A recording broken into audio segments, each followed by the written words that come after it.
Uh, It was off, Judge. Start video. Okay. And how do I get her back on? Oh, here we are. Okay. Good morning. This is cause number 2022-17513 in the interest of John Santos de Ochoa. Please raise your right hand to be sworn. Do you solemnly swear to tell the truth, the whole truth, and nothing but the truth, so help you God?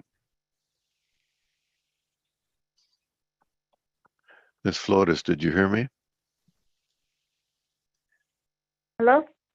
Can you hear me? Yes, no, I do.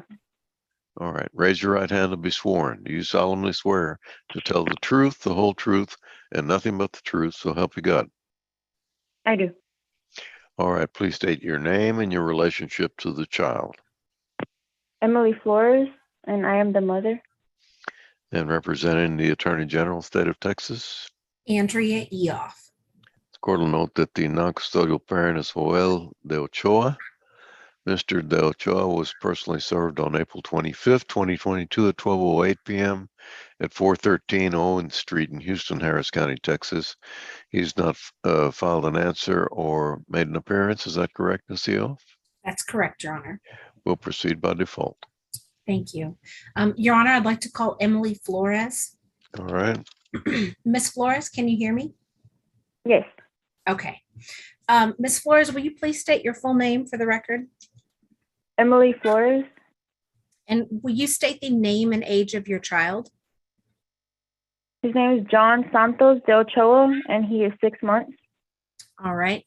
And Joel de Ochoa is John's father. Is that correct? Yes.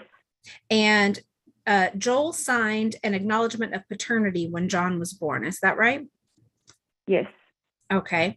But is it true that you and Joel have had some domestic violence issues since John was born? Yes. And can you describe those incidents for the court? Yes. There was 2 incidents. One happened in Pasadena where the father was he was intoxicated, and the baby ended up falling from the stroller because he was pushed at the time. When I went to pick up the baby, he was crying. I checked him to see if he had any bruises, any cuts, anything, nothing. He was fine. He was just crying, I guess, from the scaredness. Mm-hmm. At the time, the father came up to me and the baby, and he tried to take him away from me. He grabbed his legs, trying to pull him away. I don't think he realized how strong he was. Eventually, I believe when he grabbed the baby from the legs, the baby, he cried even more. And at that time, we were in Pasadena at my stepfather's residence. We were staying the weekend. Mm-hmm. And eventually, I ended up driving Joel to his grandmother's house. And when I went back to my residence, I told my mother what had happened. And she told me to call the police and report him and tell them what happened. Unfortunately, they did nothing. I didn't pursue charges at the time. Eventually, we patched things up, me and the father. He told me he was going to change and that he wasn't going to drink anymore. So I think it was around Easter time. I think in April, that's when another charge happened. The father again got intoxicated, and I think he was taking other narcotics. It was a white pill that I seen in his room. That day, he pulled a gun on me. I think it was 3 times. It was 3 times that it happened. He was accusing me of cheating and that he wanted to see my phone. And as I got the baby stuff and things out the room and the car seat out his room, the father's room, he pulled a gun and said that he's not going to let me leave, that I'm not going to leave without the baby. Another time I was already putting things into the car. I was outside and he pulled the gun again. He had the gun right by my door, and he was telling me that I'm not going to leave, or if I do, that I better leave the baby with him and I can go and F off. So then another time, that's when I had already put the baby in the car seat. I strapped him in. I was already driving off. His father came, which is the baby's grandfather. He came to the house and picked up Joel. They soon followed me 2 blocks down from Joel's residence. They followed me in the it was a blue truck. Joel came out of the truck and he had his gun in his hand. I drove off immediately, and that's when I hit the freeway and called the officers. I called 911 and I told them what was going on. And so then once I came to my residence, the officer met me here. I told them what happened, and that's when I pursued with the charges. They got CPS involved, and from there, we're still waiting for Joel's arrest. But to this day, Joel, we only have my mother or my sister to be supervised.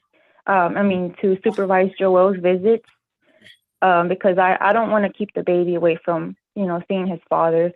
I don't want to be those type of mothers that are like, oh, you can't see the baby unless, I get money or something like that. I don't want to keep, the baby, when he grows up, he's going to ask, where's my dad, or where is my dad? It's not about what me and his. Thank you, Ms. Flores. Okay, Ms. Thank Flores. you. I just needed to know about the incidences Yes. of some kind of violence. Okay. Yes, you're All right. good. Okay. So based on the history of violence that has occurred between you guys, but your desire to also keep Joel in John's life, are you asking that the court make you the sole managing conservator of your child and make Joel a possessory conservator? Yes. All right. And are you asking the court to order that Joel be able to visit with John from 1 p.m. to 5 p.m. on the first, third, and fifth Saturdays of each month, and that those visits be supervised by you or someone that you choose? Yes. Okay. And is it true that at this point you feel safest if he does those visits at your home? Yes. And because of that, are you asking that the court not make a finding of non-disclosure, meaning you're comfortable with Joel having your address and phone number? Yes. Okay. And is it true that Joel is not working right now? Yes, that's true. And is it true that he will occasionally get jobs, keep them for a short period of time, and then just quit? Yes. But he's capable of working. Is that right? Yes. So based on that, are you asking the court to award you child support based on the minimum wage presumption in the amount of $217 a month beginning August 1st, 2022? Yes. And are you asking the court to order that you apply for and maintain a government medical program for your child? Medicaid, Yes. basically? And are Yes. you asking the court to order that Joel pay $57 a month in cash medical support beginning August 1st, 2022? Yes. And you do not want any back child support, is that right? That's correct. So you're asking the court to make an order of 0 retroactive child support. Correct. All right. So if the court were to make an order that contains the terms I just talked to you about, do you believe that would be in John's best interest? I do believe so. And are you asking the court to make an order to that effect today? Yes. All right. I pass this witness, Your Honor. All right. The court will approve the order submitted. Thank you. Thank you.